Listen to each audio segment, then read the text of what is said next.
has no need to fear. Underdog is here. Time again for the Underdog Show, starring that champion of champions, Underdog.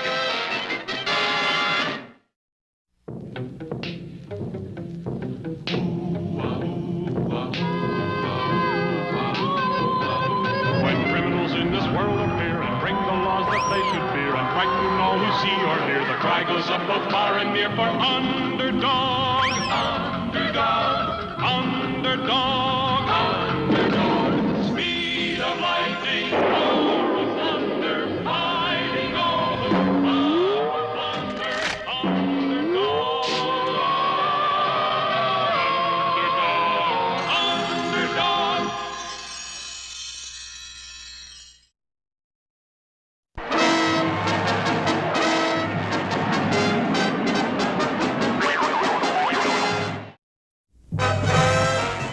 2 rock-eating marble men from the planet Granite had invaded Earth and, using a special gun, turned people into blocks of stone, including Sweet Polly and Shoeshine. Now the police and the army were trying to stop them from getting away. There they are! Fire!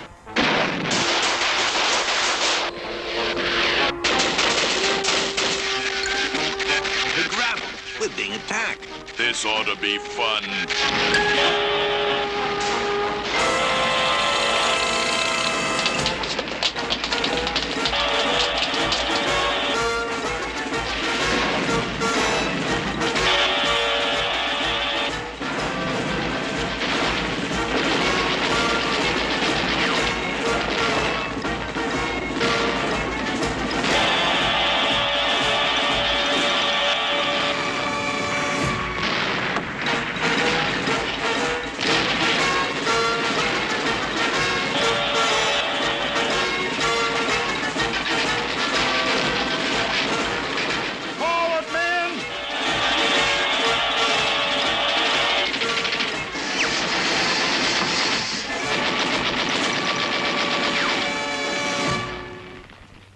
Well, that didn't take long. Now let's load these blockheads into the ship and head back for the planet Granite.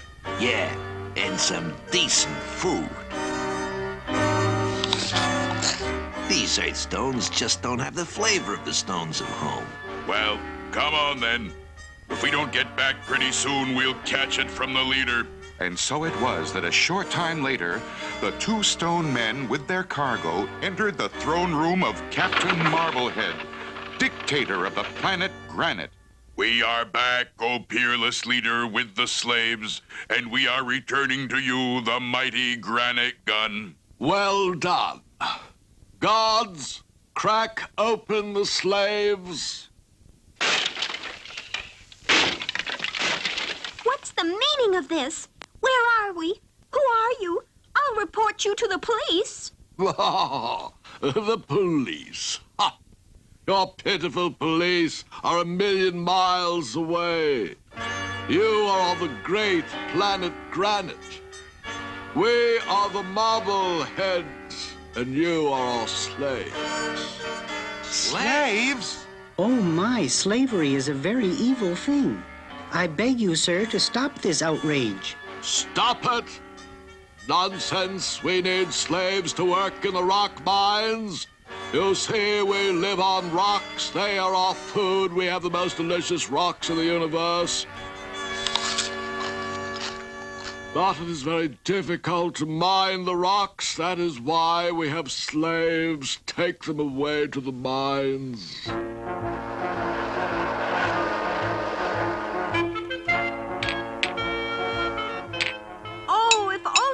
Underdog were here, he could help us.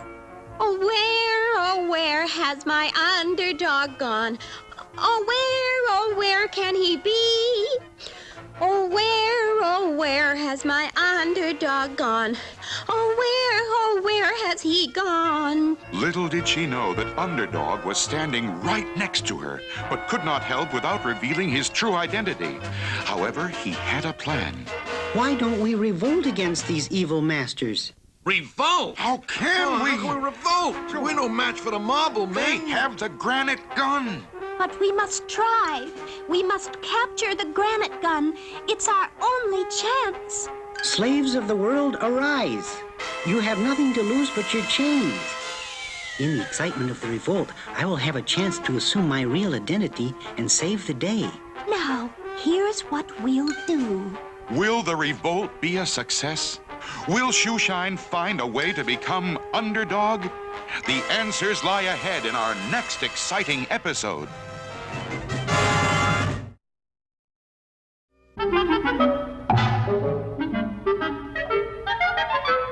One of the strangest adventures the King and Odie ever had began in the hideout of those two despicable characters, Biggie Rat and Itchy Brother.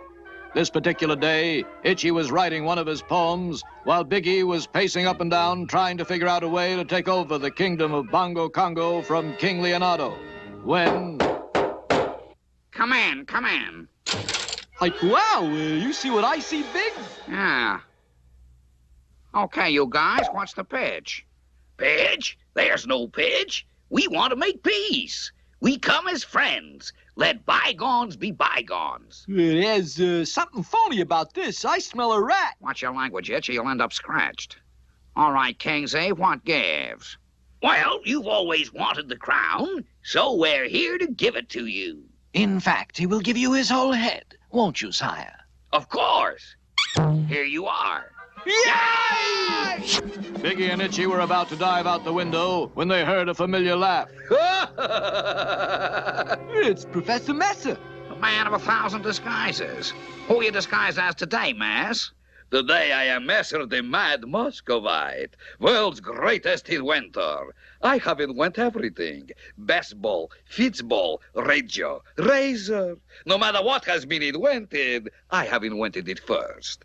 But this is my greatest invention. Messer's rotten robots. Robots? Like mechanical men. Exactly. I make them to look like the King and Odie. Walk like and talk like them too. But the big thing is that they do just what I want them to do. My wish is their command. Mass, you're a genius. Yeah, but, gee, Big, what good are they? I mean, we already got a king. Who needs another? What you need is a brain, blockhead. These two contraptions are going to take over the kingdom for us. Tell him to put his head on, Mess, and let's get started for the palace. Wait a minute. It's very expensive inventing rotten robots. Takes lots of rubles, countless kopecks. Before you get the kingdom, I get the cash. Cash nothing. I'm dealing you in on the whole deal, see? You get a share of the kingdom. Now let's go. And so the three conspirators, together with the two robots, proceeded to the palace. They had no trouble getting in because the gods thought it was the real King Leonardo. One side, peasant, me and my pal, the king, wish to enter our palace. Get on a beam. It's a new regime. I never thought I'd see the day when His Majesty was friends with those two. And so the little surprise party proceeded to the throne room. Suddenly, the door of the throne room burst open and... Kingsley, old boy, I'd like you to meet up with your successor, see? The new King Leonardo. What? Who is this imposter? Who is this imposter? This is the most unheard of thing I ever heard of. It's the most unheard of thing I ever heard of. Confound it! Guards! Guards! Guards! Guards! Seize that imposter! Take him to the dungeon! Will the real King Leonardo please stand up? Step up? I am the real one. I am True Blue Odie Coloni, faithful servant of the king. This is the real Leonardo. No, this is the real Leonardo. Come on, fellas. Relax, man. I got the quotient to your quandary. I am the brother of the king, the swinging member of a real square clan. Now, who should know better who the real king is? And I'm telling you, cats, that this is the real King Leonardo, my dear sweet brother. Take these two fakes away. All right, you two, let's go. You can't do this to me. It looks as though Biggie and Itchy, with the help of Professor Messer, have succeeded in their plot to take over the kingdom. How can the King and Odie get out of the dungeon and expose the two robots? Don't miss our next exciting episode, Switcheroo Ruler.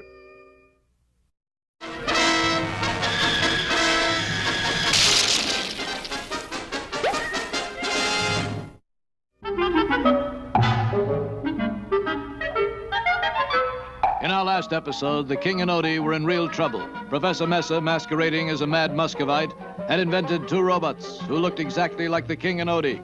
When the evil Biggie Rat heard of Messer's diabolical robots, he knew at once that here was the perfect way to take over the kingdom. All they had to do was substitute the robots for the real King and Odie. When the real King Leonardo was confronted with his robot likeness, he immediately summoned the god. But so did the robot under Messer's control. Guards! Guards! This business completely confused the gods until Itchy Brother cleared things up. Like, who should know his own brother better than his own brother? And I say, this is my brother. Take those fakes away. So the gods grabbed the real King and Odie and threw them unceremoniously out into the street. It is now nightfall, and we find our 2 heroes creeping silently back to the palace.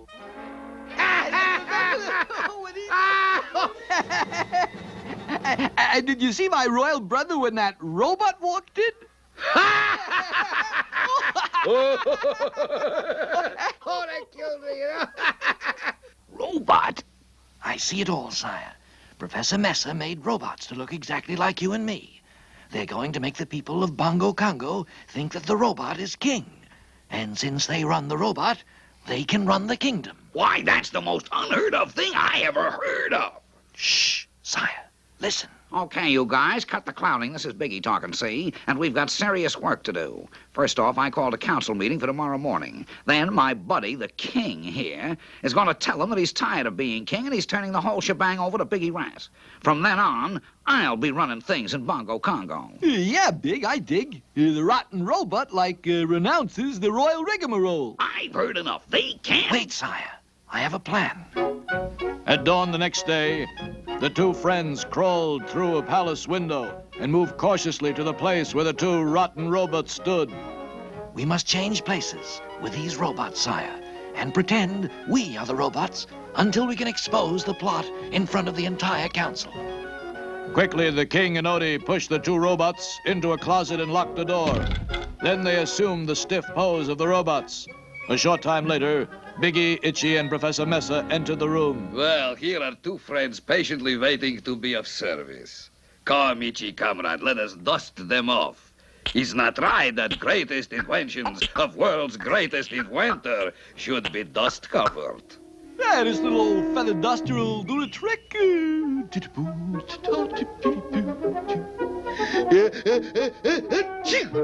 Hey, Mess, is this copycat supposed to do that without you telling him? Maybe he, shorted a circuit or flipped a fuse. Could be. Look inside and see. How do I get the top off? It's simple. Just unscrew his head. Something I've always wanted to do. Hey, Mess, it won't come off. Here, let the inventor show you how. Never mind that now. Here comes the council. All right, you guys, this is Biggie talking, see? And Kingsley here has a few words to say about some new arrangements we're going to have. Okay, Professor, start the dummy talking. Boom, boom, yes. There are going to be some new arrangements around here. I am tired. Good, good, perfect. Tired of the plotting of those 2 traitors, Itchy Brother and Biggie Rat. Seize them. Turn that contraption off. It's not contraption, it's the real thing. I'm gonna bug out of here like a flea, man. Oh, no, you don't. Good work, True Blue Odie. And so the little kingdom was saved once more. But will Biggie and Itchy and Messer cause more trouble? We'll find out in the next exciting episode of The King and Odie. Captured by the Marble Men and put to work in the rock mines as slaves, Sweet Polly and Shoeshine were about to try a daring escape. No sooner had they been locked in their cell for the night when... Guard! Guard! What is it? I'd like a drink of water, please. Wouldn't you know? All right, stand back from the door. Here. Oh, thank you, sir.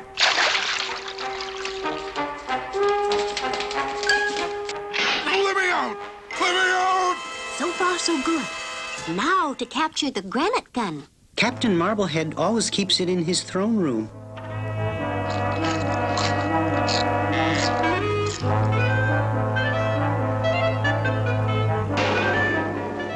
what's going on here? Guards! Guards! Run! Run!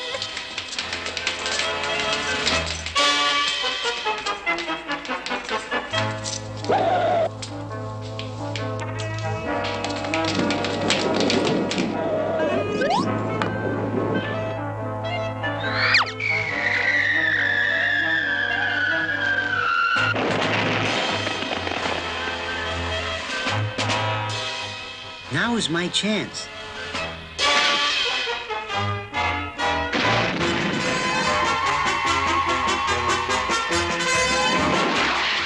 There's no need to fear. Underdog is here.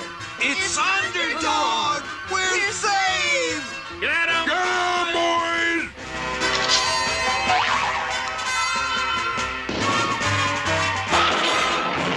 That should hold them for a while. Now we'll head for home in style. Oh, no, you don't. Nothing can escape the Granite Gun. I'll granitize you. Look out, Underdog!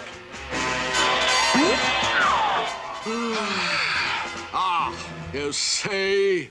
Now all you slaves take to the mines. And me. No one has ever beaten a Granite Gun before. Well, this is the end of the Granite Gun. There will be nothing left when I am done. And Underdog turned his powerful X-ray eyes on the gun and melted it away. I'll get you for this.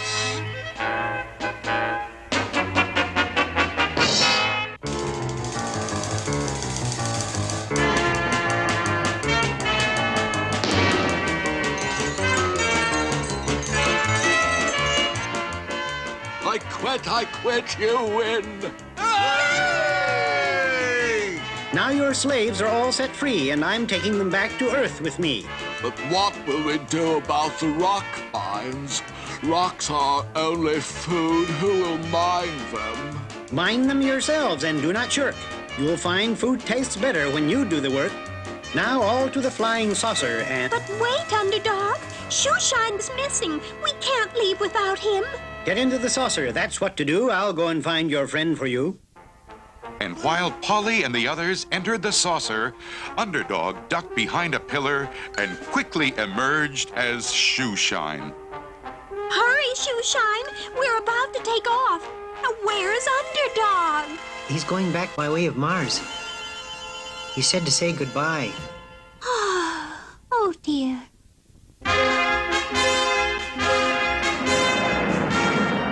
And so ended the adventure of the planet Granite. All that remained was for Underdog to release all the people who had been imprisoned by the Granite Gun.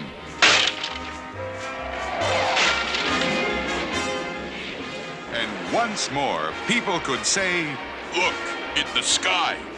It's a plane. It's a bird. It's a frog. A frog? Not plane, nor bird, nor even frog. It's just little old me. Underdog.